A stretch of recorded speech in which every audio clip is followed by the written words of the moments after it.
Olá, boa tarde a todos. Boa Bem-vindos a tarde. mais, bem-vindos a mais um painel da Campus Party. Eu sou o Márcio Jorge, eu sou cofundador da ZAG, Hub de Soluções Digitais. Estou aqui acompanhado do meu querido amigo Vitor Sanches, que é o Boa head tarde. da área de BI da ZAG também. E nesses próximos 50 minutos aí a gente vai falar sobre como que a tecnologia mudou e continua mudando a publicidade, né? Sobre vários aspectos, e a gente vai discorrer sobre isso nesse painel. Então, começando aí, para a gente já pegar o fio da meada, acho importante voltar um pouco falar um pouco sobre publicidade, que é um assunto talvez meio novo dentro da Campus Party, né? Que fala sempre muito sobre desenvolvimento, tecnologia, games. Mas vamos pegar um pouco o fio da meada para a gente estabelecer a conversa aqui. A publicidade, como a gente conhece, através de uma agência de propaganda que faz campanhas, mensagens para uma marca, ela surgiu, a primeira agência que se tem notícia lá em 1840. No Brasil, isso é 1913, quando surge a primeira agência, que nem existe mais essa agência, enfim, por curiosidade, uma agência que chamava Eclética. E aí começou-se esse processo de fazer publicidades, de falar sobre uma marca para um determinado público, sobre isso. Então, quando a gente olha para os meios de comunicação que eram usados, né, ainda são usados, para falar sobre publicidade, vamos começar entendendo que, sendo bastante prático, nesses mais de 100 anos de publicidade no Brasil, estes meios tradicionais não mudaram muito.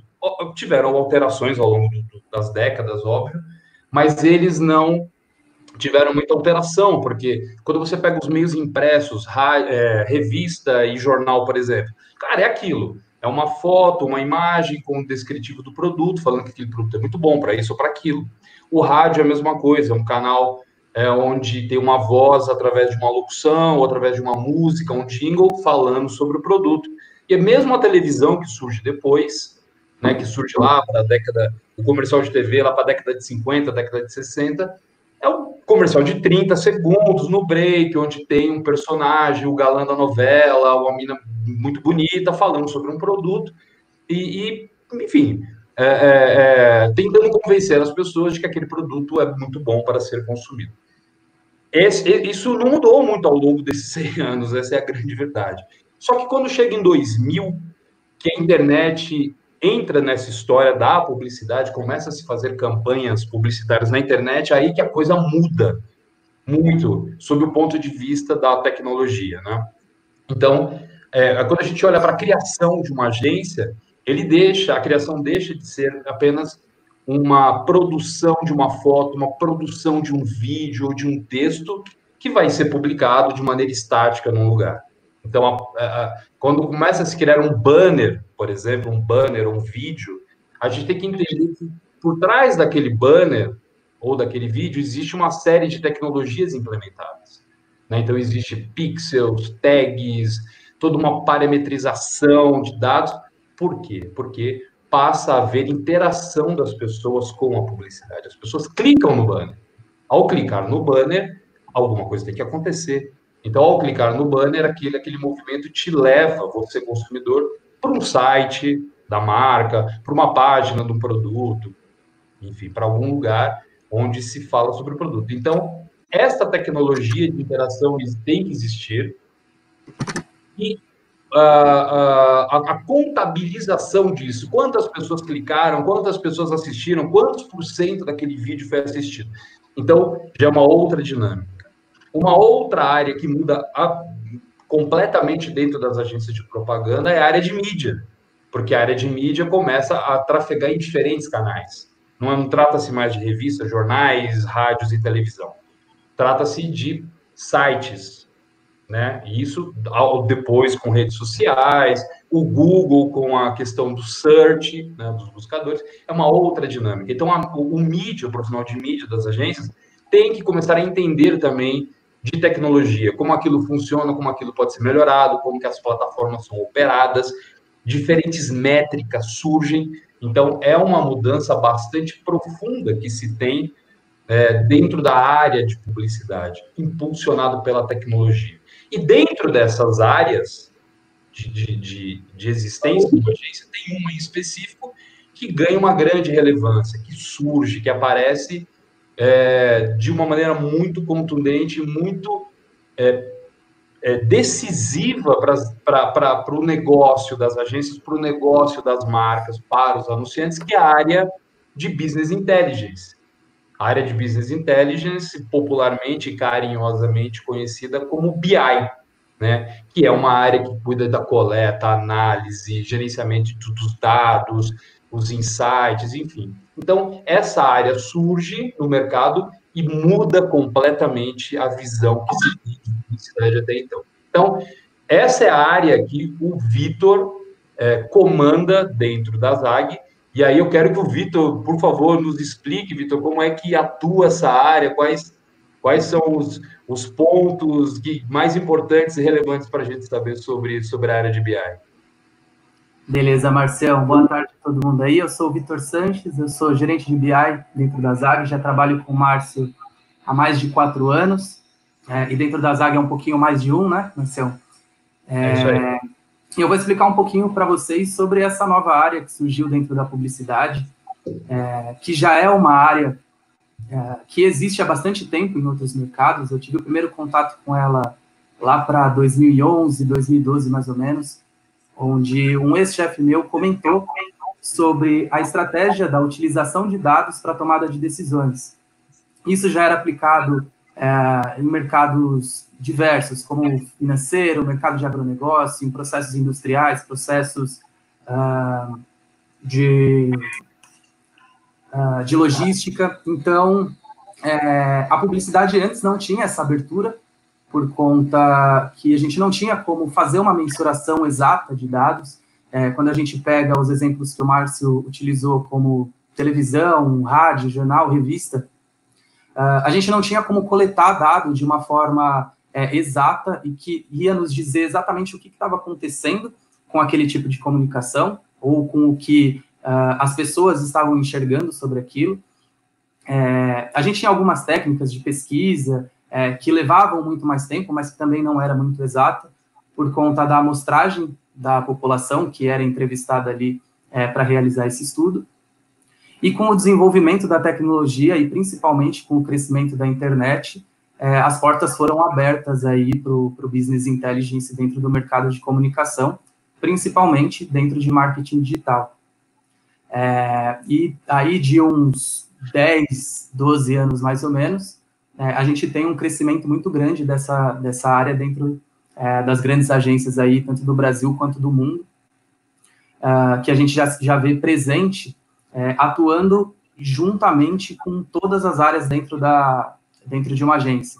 Desde ali de uma captação de briefing, junto à equipe comercial, junto à equipe de atendimento, em que é super importante para esse profissional entender as características e as individualidades daquela campanha, quais são os problemas de comunicação que estão chegando, para que através dos dados depois a gente consiga responder essas perguntas. E depois, em todo o processo de desenvolvimento de campanhas digitais, o BI tem que estar ali trazendo insumos para a equipe de planejamento, para a equipe de criação e para a equipe de mídia, para que essas equipes consigam ser muito mais assertivas nos tipos de estratégias que elas estão utilizando. Um ponto importante aqui para falar sobre o profissional de BI dentro do mercado de comunicação é que ele é um pouquinho diferente, ele tem uma dinâmica um pouquinho diferente do profissional de BI que atuava nesses outros mercados. Então, vou utilizar aqui o exemplo do profissional de BI dentro do mercado de agronegócio, que eu falei agora há pouco. Ele precisava entender muito sobre aquele mercado, e a partir disso ele coletava os dados e aplicava todos os insights que ele tirava em cima daquelas informações no dia a dia do trabalho que ele tinha. Dentro do BI, a gente, em comunicação, a gente precisa entender não só sobre o nosso mercado de comunicação, mas também como o mercado do cliente. Então, a gente gosta de falar que aqui a gente tem 3 grandes pilares de conhecimento para desenvolver dentro dessa área. A primeira delas é o próprio pilar de BI, onde a gente precisa estudar as tecnologias que estão disponíveis para a gente e todas as metodologias e estudos que estão sendo aplicados, tanto no Brasil quanto fora dele, para que a gente consiga automatizar, captar, ler e tirar insights da melhor forma possível dentro dessa disciplina. O segundo foco é o foco e o pilar de comunicação. O BI, ele é uma disciplina muito democrática, ele pode ser aplicado em qualquer segmento que possibilite você a ter acesso a esses dados. E dentro da comunicação não é diferente, você precisa entender exatamente todo o processo ali de desenvolvimento de uma campanha, como que funciona cada uma das áreas, para que você se posicione e tenha um entendimento do que você vai precisar pesquisar e estudar em cima desses dados para munir essas pessoas com informação. E, por último, o terceiro pilar é o pilar de mercados diversos, que vai estar relacionado ao cliente que você vai estar atendendo. Então, assim como todos os profissionais dentro de uma agência de publicidade, assim que um cliente chega dentro de casa, você precisa ter uma imersão dentro desse mercado para que você entenda as características, tanto macro quanto micro, e ter um direcionamento melhor ali do que você vai mapear e captar em cima desses dados. Quando a gente fala de macro, eu estou falando de mercados extremamente distintos, como o mercado da moda comparado com o mercado de agronegócio. São coisas totalmente diferentes. E até o micro, quando a gente compara concorrentes, a gente vai olhar ali para o ambiente digital do cliente A, que ele já tem um e-commerce, ele é super desenvolvido, versus o cliente B, que está inserido no mesmo mercado, mas ele tem uma forma de comunicação ou de venda do seu produto diferente. Ele trabalha via WhatsApp, via Instagram. Então, a gente precisa entender todas essas individualidades para fazer depois todo esse mapeamento de dado e conseguir ser muito mais assertivo dentro da nossa estratégia de comunicação. Um ponto muito interessante sobre a área de BI e como ela vem agregando às agências de publicidade e aos resultados das campanhas é o crescimento que a gente tem aí nos últimos 5, 6 anos. Hoje a gente não vê uma grande agência sem uma área focada dentro do BI, porque as estratégias de dados, elas são conhecidas ali praticamente como uma sniper, elas são muito mais assertivas do que as estratégias que a gente tinha antes, que eram aqueles tiros de canhão que atingiam todo e qualquer tipo de público, e se você atingisse a pessoa certa, legal, se não atingisse também, você não ia ficar sabendo. Então, as estratégias que a gente aplica hoje, elas são muito direcionadas, e a gente ganhou um protagonismo aí muito grande, tanto na questão profissional, de demanda desse tipo de profissional, quanto na questão tecnológica mesmo. Semanalmente, mensalmente, a gente vê uma série de novas ferramentas, plataformas se desenvolvendo para dar suporte para a gente nessa captação e leitura de dados para as campanhas digitais. E essa... Ficou indispensável, né, Victor, a questão de se ter um departamento de BI dentro de uma agência, e eu enxergo até por conta dessa relação que muda de agência com marcas e consumidores, também impulsionado pela tecnologia. Quando a tecnologia chega e dá poder de voz para o consumidor, então vamos falar especificamente de, por exemplo, redes sociais, né? Então, antes as agências tinham um papel muito definido dentro dessa relação, desse ecossistema de publicidade. A agência pegava um produto do cliente, criava um conceito, tinha uma grande ideia, produzia um comercial e veiculava. Colocava lá, era uma via de mão única, então, olha, você, consumidor, tem que saber que este carro é o melhor carro que existe, é o mais rápido, mais moderno, etc e tal, esse sabonete é o mais cheiroso, etc. E jogava lá para o mercado, e o mercado ia lá e consumia. Depois media se as vendas, se foi bom, se não foi. Quando o consumidor passa a ter voz, quando a tecnologia permite que você, uma mera pessoa que não tem acesso, que não tinha acesso a se expressar em massa, você tem uma rede social e você pode, por exemplo, falar mal de um produto, quando você fala da qualidade daquele produto, quando você fala sobre o posicionamento de uma marca, né? Então, quando você coloca a sua opinião a respeito do posicionamento de uma marca sobre questões sociais, por exemplo, sobre racismo, homofobia, sexismo, misoginia, qualquer que seja tipo de preconceito, e você se posiciona contra aquilo, você está falando o que você pensa a respeito da marca, a respeito de um grande anunciante, por exemplo. Basta ver a questão das fake news também, é uma última, o mais recente que aconteceu. Então, essa tecnologia que empodera o consumidor, ela faz com que a agência tenha uma outra relação, deixa de ser só um emissor criador e emissor de uma mensagem, e passa a ser, além disso, um gerenciador da comunicação, da relação entre a marca e o consumidor. Então, a agência tem a obrigação, deveria ter pelo menos, de conseguir analisar o mercado, de conseguir captar tudo que o consumidor está falando a respeito do seu cliente, traduzir aquilo e levar ao cliente. Falar, olha, nós detectamos que existe um posicionamento do mercado em relação a você, que é assim, assim, assado. E qual é a solução que eu, agência, tenho que trazer para você? Eu tenho que criar uma campanha, eu tenho que reverter essa imagem, ou eu tenho que impulsionar essa imagem que está sendo bem vista. Então, a agência, ela não pode ser mais agora uma simples criador de campanha e um divulgador. Ela tem que saber ouvir os dois lados dessa história, o lado de quem vende e o lado de quem compra. E o BI entra nessa relação de maneira muito contundente. O BI tem este papel de conseguir coletar todos esses dados que estão espalhados aí na internet, através de social listening, através de dashboards, através de uma série de ferramentas, para conseguir traduzir aquilo para o cliente, qual é o sentimento do seu consumidor em relação ao seu produto, né? E quando a gente olha para isso, a gente vê, inclusive, que existe e você falou também do perfil, né, da mudança que existe. Então, hoje, qual é o perfil de profissionais que são procurados por uma área de BI? Hoje, porque antes nas agências tinha a formação o cara era formado em publicidade e propaganda, comunicação social, enfim, era até uma coisa bem de humanas.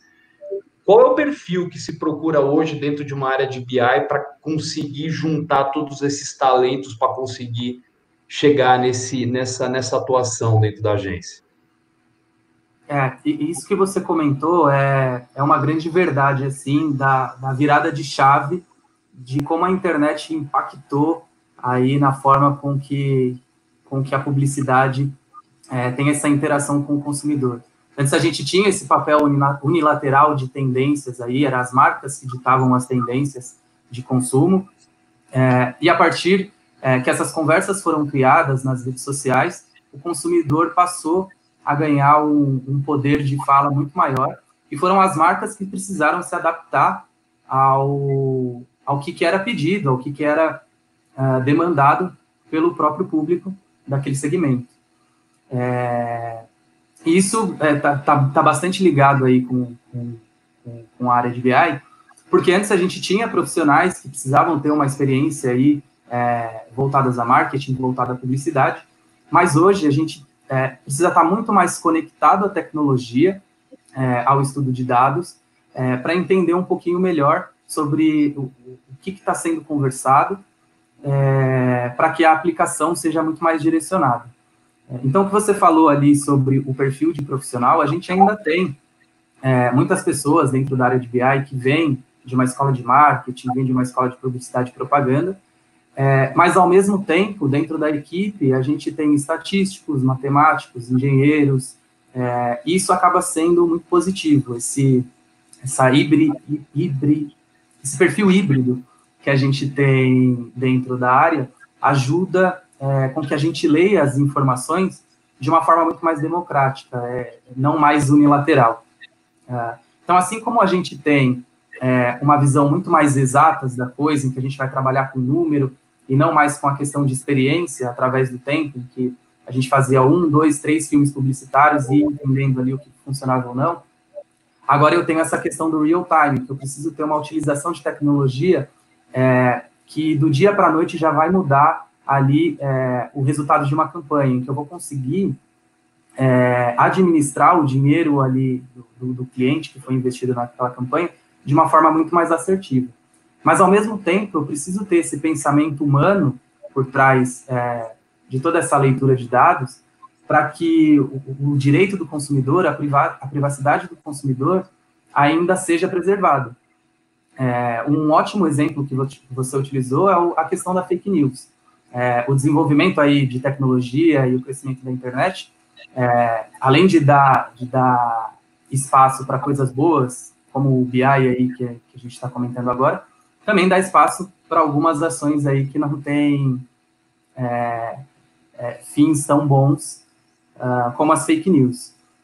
Então, a gente, no dia a dia, tenta combater isso o máximo possível, utilizando tecnologia até onde dá, porque a gente ainda tem certas limitações. Quando a gente fala de inteligência artificial, quando a gente fala de algoritmo, essas tecnologias ainda têm uma certa dificuldade de entender o que é um dado real e o que não é, o que é uma mentira e o que não é. Quando a gente tem uma própria ironia sendo citada num comentário de rede social, a própria inteligência artificial não entende aquilo.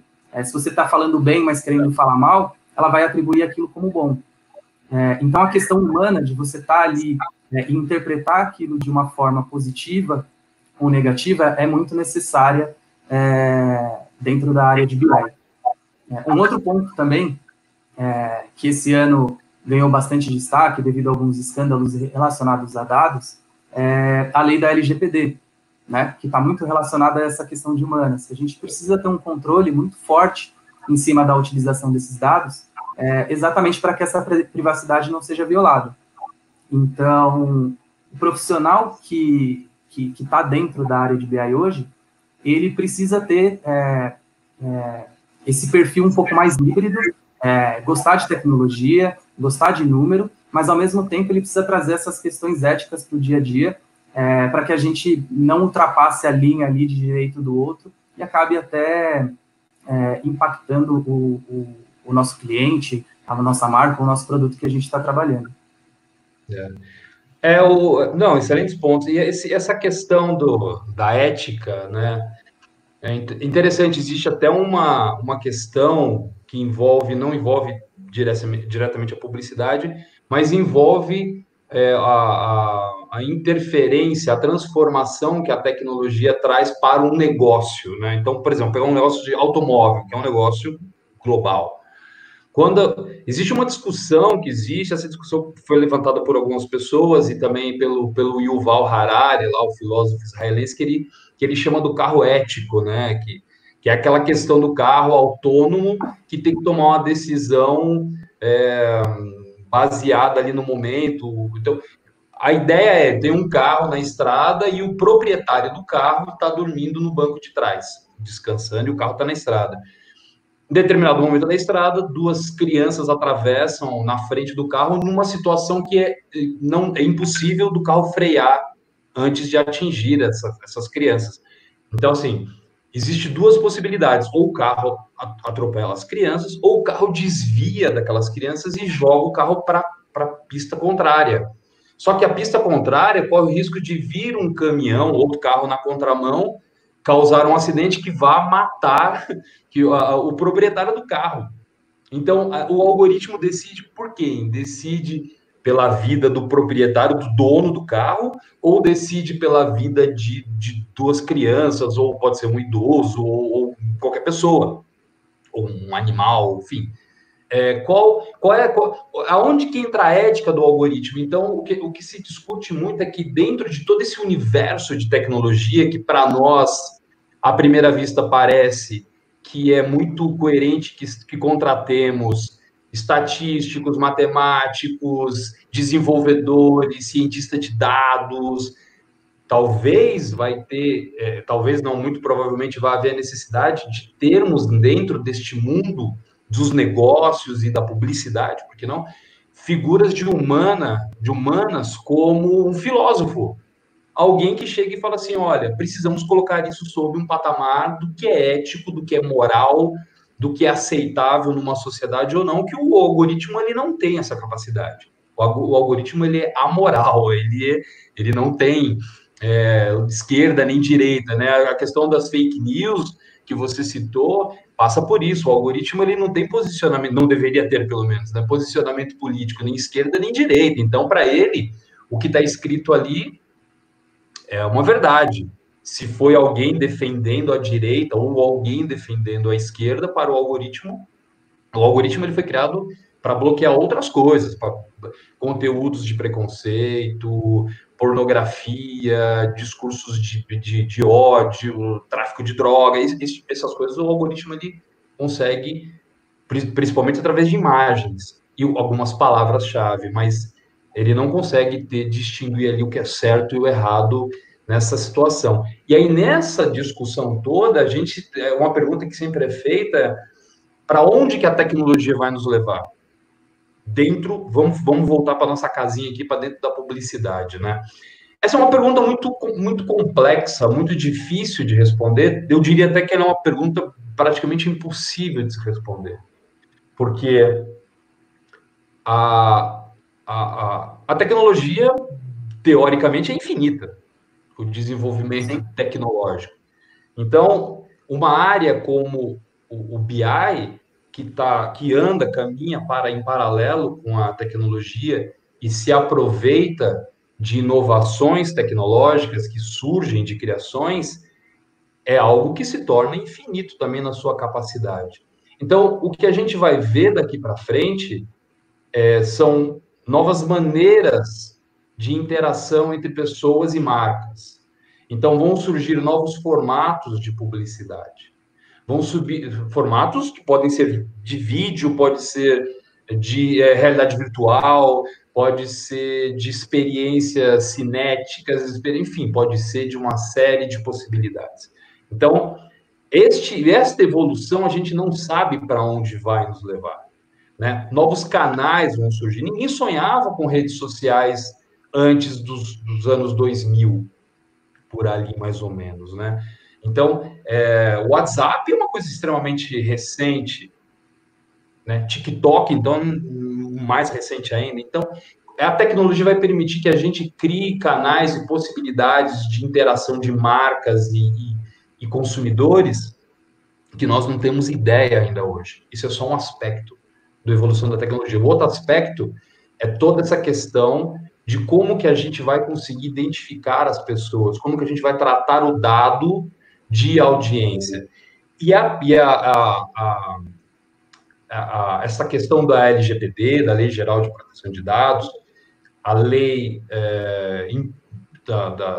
da privacidade das pessoas, e que foi tão falada e exposta, principalmente por conta de movimentos eleitorais, que começou lá nos Estados Unidos, Cambridge Analytica, os vazamentos dos dados.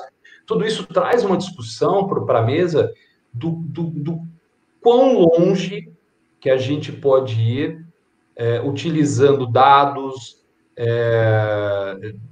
personalizando uma publicidade, né? Eu acho que isso só depois que a lei começar a ser implementada de verdade, depois que a lei ela começar a excluir coisas e determinar, é que a gente vai entender como é que o rumo da publicidade ela segue. Porque, enfim, a tecnologia ela não vai parar, então não existe isso de interromper. Então, o LGPD vai interromper o desenvolvimento da tecnologia, da análise de dados. Isso não existe.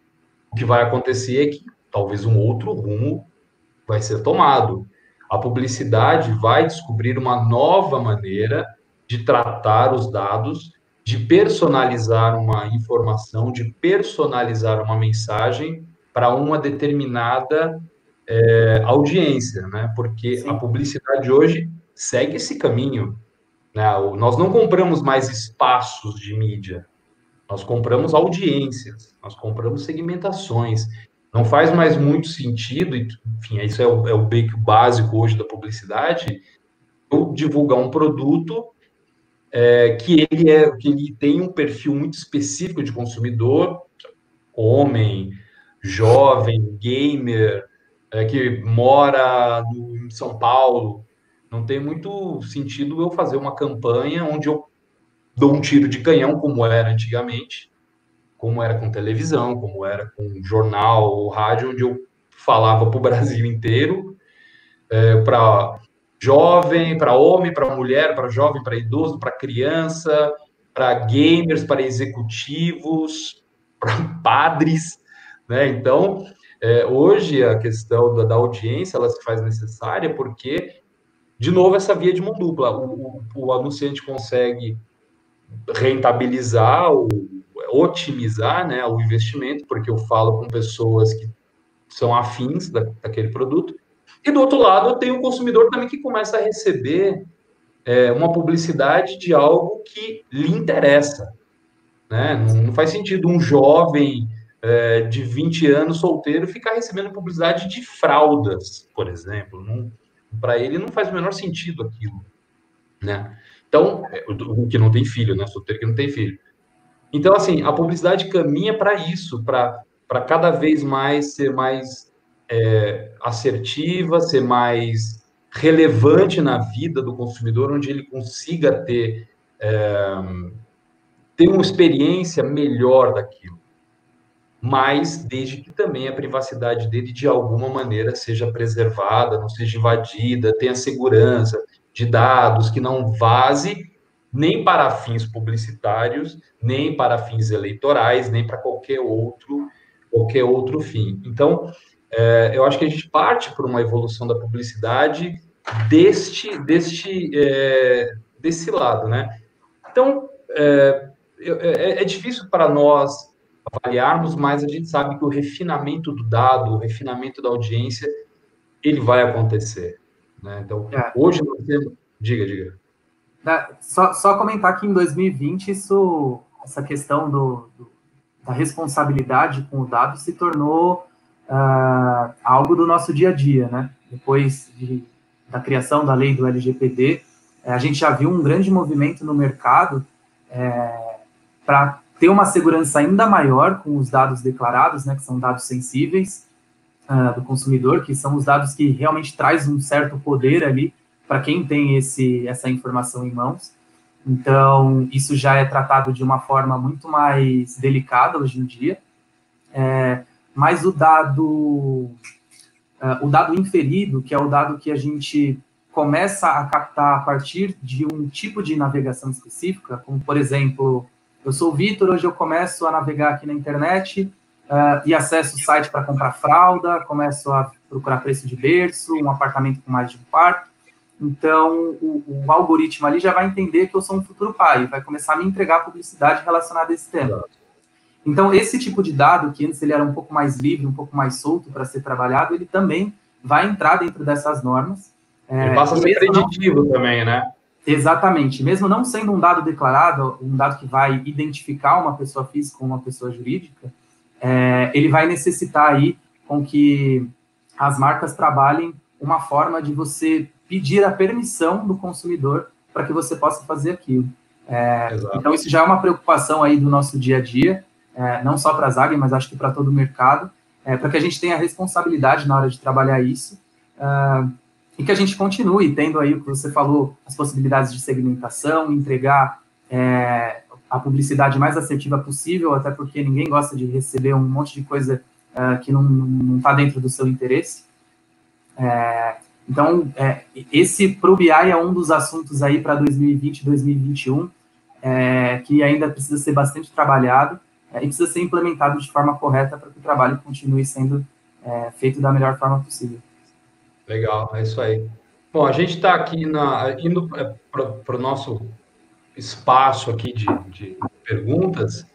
Então, só até para a gente encerrar aqui e abrir para as perguntas aí, acho legal a gente conseguir falar um pouco sobre esse modelo diferente de que é publicidade para uma audiência que é bastante ligada em tecnologia, em game, inovação, que quer reboot the world, né? Que, enfim, a gente seria muito legal, muito bacana ver pessoas desses outros interesses olharem para a publicidade, olharem para as agências, ou para os parceiros de tecnologia das agências, como uma possibilidade legal, bacana de crescimento profissional, porque ter pessoas diferentes hoje na publicidade, pessoas com pensamento tecnológico, pensamento inovador, pensamento mais ligado com o hoje, com o que acontece no mundo, é muito enriquecedor para o ambiente da agência, é muito enriquecedor para a criação de conceitos para os anunciantes. Então, acho legal, incentivo todos os que queiram saber mais, que pesquisem, saibam mais, e também podem entrar lá no na nossa página, lá na ZAG, né, zhg.com.br, podem nos acessar e mandar perguntas e querer saber mais. A gente vai ter sempre o maior prazer de falar com pessoas que querem fazer diferente, que querem inovar no nosso mercado, né? Então, enfim, acho que é isso. Queria agradecer a todos pelo tempo aí que despenderam com a gente. Perguntas, temos aí 10 minutos para responder, é isso.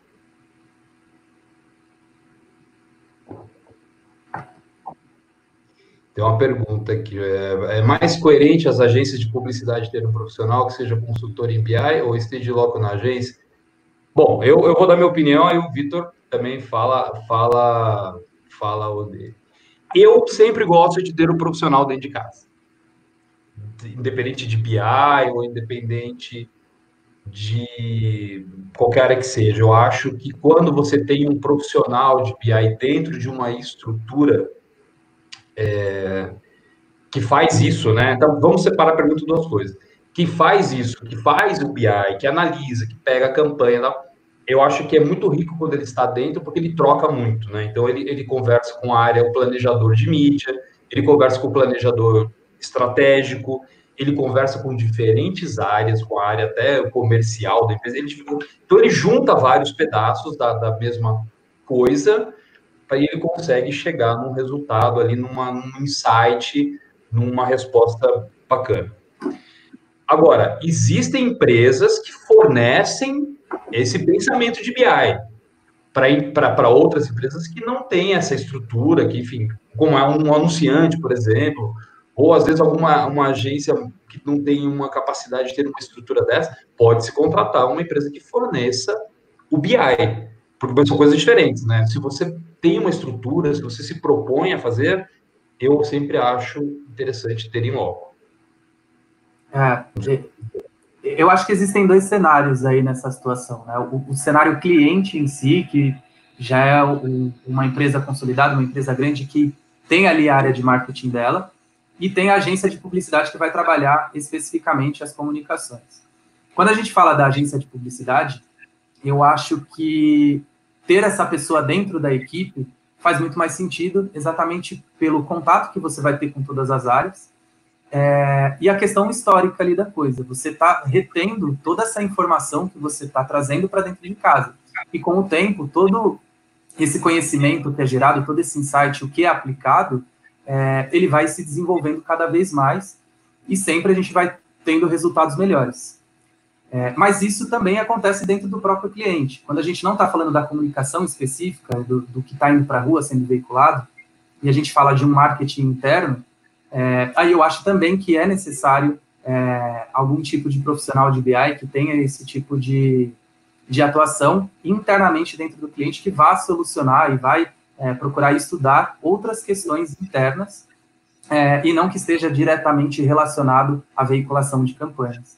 Então, acho que os dois casos são bem importantes. E tem uma complementação da pergunta aqui também, né? Que quais são as ferramentas mais usadas para quem está começando nas agências? Então, tem ferramentas de relatoria, né, do BI, de campanha, os dashboards. Então, você tem dashboards do mercado, enfim, Data Studio, Tableau, enfim, aí tem um monte de outros modelos que você conecta para conseguir gerar esses resultados, né? Você tem aí ferramentas de coleta de dados, por exemplo. Então, são os data providers, empresas que coletam esses dados e fornecem dados para as agências e anunciantes. É importante você comprar esses dados para você saber ter essa clusterização. Acesso ao Web Analytics dos clientes, né, Vitor, ao GA, para quem está mais familiarizado com essa linguagem do Google, enfim. Então, são ferramentas possíveis. E aí, Vitor, não sei se tem outra que você queira falar mais sobre ferramentas para quem está iniciando. Eu acho que assim, geralmente o BI ele se divide em três áreas distintas ali, com três perfis diferentes de profissionais atuando em cada delas, mas os três profissionais precisam se conversar para que a estrutura funcione. Então, a gente divide inicialmente no processo de implementação de tecnologias, que vai procurar um profissional um pouco mais voltado para TI, que entenda um pouco de linguagem de programação. Em segundo lugar, a gente tem um profissional voltado à leitura de dados, então é quem vai consumir aquele dado através de plataformas e criar uma visão clara para que aquele montante de informação possa ser lida de uma forma mais objetiva. E a gente tem, por último, a parte de análise, que é exatamente quem vai pegar aquele dado, vai estudar o cliente e sugerir novas possibilidades estratégicas a partir do dado. Então, acho que as primeiras ferramentas aí que podem ser utilizadas, a gente pode se pautar em cima do Google, que para captação de dados e leitura deles, seria o próprio Google Analytics, inicialmente, quando a gente fala de sites. E quando a gente vai para a questão de tagueamento, que é uma questão um pouco mais técnica, voltada para desenvolvimento e personalização do dado que você vai visualizar, aí a gente vai para o Google Tag Manager. O Google Analytics ele já traz uma série de informações que, para quem não está vendo nada, já vai trazer muitas respostas aí sobre as ações de publicidade que estão sendo realizadas. Mas a partir do momento que você vai evoluindo essa leitura, aí a necessidade de você personalizar essa visualização dentro do GA, o Google Analytics, né? Ou dentro de outras plataformas, você vai ter essa demanda de personalização via código, e o Google Tag Manager eu acho que é a melhor ferramenta para se iniciar. Quando a gente fala também de visualização de dados, em que a gente tem plataformas de dashboard e tal, o Google Data Studio ele é uma ótima ferramenta para início, porque ela é super interativa, ela tem conexão com várias ferramentas, e às vezes até no próprio Excel você consegue se virar ali, se você já tem algum certo domínio, com a manipulação, com como você vai trabalhar todos esses dados. Eu acho que tem outro ponto também, outra vertente, que é a questão da própria leitura das redes sociais, né? O social listening, que você consegue encontrar no mercado ferramentas que te possibilitam fazer essa análise de comentários, engajamentos, quantidade de compartilhamentos. Então, você consegue também ter uma visão bastante interessante do que é dito sobre o negócio, sobre a marca nas redes sociais, utilizando essas ferramentas de listening, né? De interpretação, de coleta do que está sendo dito, né? De monitoramento do que está sendo dito a respeito de um assunto, a respeito de uma marca também. Acho que é bem interessante procurar essas possibilidades no mercado, né? Sim, existem ferramentas que consolidam diversos perfis de redes sociais em um único local, então você consegue entender de uma forma melhor todas as conversas que estão sendo feitas em diversos ambientes, mas para quem está começando, a própria ferramenta de insights do Facebook, do Instagram, do Twitter, ele já te dá algumas informações sobre o que está sendo dito ali. Então, vai mais assim, do nível do trabalho em que você está inserido. Acho que para quem está começando, não tem problema entrar nessas ferramentas, os dados são um pouco mais crus, mas a gente já consegue tirar alguns insights em cima disso, e a partir do momento que você vai evoluindo, você vai atrás dessas plataformas um pouco mais robustas, voltadas ao social listening, sim. Exatamente. O Gui Horácio, grande Gui Horácio, grande publicitário aqui, ele coloca já duas citações, uma do Heráclito, né, que é a única constante da vida é a mudança, e outra do Darwin, né, sobrevive aquele que mais se adapta às mudanças. E essa será a nossa eterna relação com a tecnologia. E é isso aí. A gente olha para o mundo publicitário hoje, principalmente a questão do Darwin, né, da adaptabilidade. Né? Se você consegue se adaptar ao que está aí, você vai sobreviver melhor a esse mundo tecnológico, né? Essa questão da mudança. Perdão, só botar um ponto aqui, essa questão da mudança é até uma percepção que as pessoas têm quando a gente fala de BI, que não é uma fórmula mágica, né? A gente não finaliza uma campanha, lê o dado e já entende qual é a fórmula para aquele cliente vender muito e se dar super bem no ambiente digital. A forma de consumo, o consumidor ele é mutável, então toda essa dinâmica que a gente tem durante o desenvolvimento das campanhas de mídia, elas têm esse processo cíclico de sempre iniciar um estudo, finalizar num insight, entender o que foi bom, o que foi ruim, e começar tudo de novo. Porque a gente tem essas mudanças no mercado e a gente precisa estar sempre se reinventando em relação a todas essas estratégias que são utilizadas. Exato. Acho que a gente tem mais, acho que 4 minutos só para encerrar, e tem uma pergunta que acredito que seja a última possível de se responder pelo tempo, que a Ana Luísa pergunta aqui, qual é a lei de proteção de dados? Então, Ana Luísa, essa é uma discussão que começou com vazamentos de dados, como protege a privacidade das pessoas, começou com uma lei lá na Europa, né? Lei de proteção de dados europeia, que depois virou a Lei Geral de Proteção de Dados, isso é em português, né? Lei Geral de Proteção de Dados, LGPD. Assim, de maneira bem macro, para você entender, é um conjunto de normas e regras que visam proteger a privacidade das pessoas que estão navegando na internet. Então, você, por exemplo, vou dar um exemplo, quando você entra numa página de qualquer site, você recebe lá um cookie na sua máquina, e a partir desse momento você passa a ser rastreada, né? Não você, o teu browser, a tua máquina, sobre onde que coisas que você acessa, quais são os seus interesses. Aquilo tudo vira material, que é o que a gente está falando aqui, material de segmentação para uma campanha publicitária, para uma marca específica. Então, a ideia da lei é criar alguns mecanismos para que não se saiba tanto, não se tenha tanto acesso à privacidade das pessoas. Um exemplo, quando você hoje entra em algum site que está sob já uma lei LGPD, geralmente são sites internacionais, tem aquela política de cookies, né? Você aceita, esse site vai te cookiar, se você permitir. Você aceita sim ou não? Então, quando você clica, você fala, estou ciente de que vou receber um cookie na minha máquina, uma tecnologia, uma tag, e a partir deste momento, os meus assuntos de interesse, a minha navegação pela internet vai gerar informação para uma empresa que está coletando dado e está analisando aquilo. Então, assim, você tem que dar o seu consentimento de que você vai ter o seu dado capturado por alguém, por alguma empresa, e vai fazer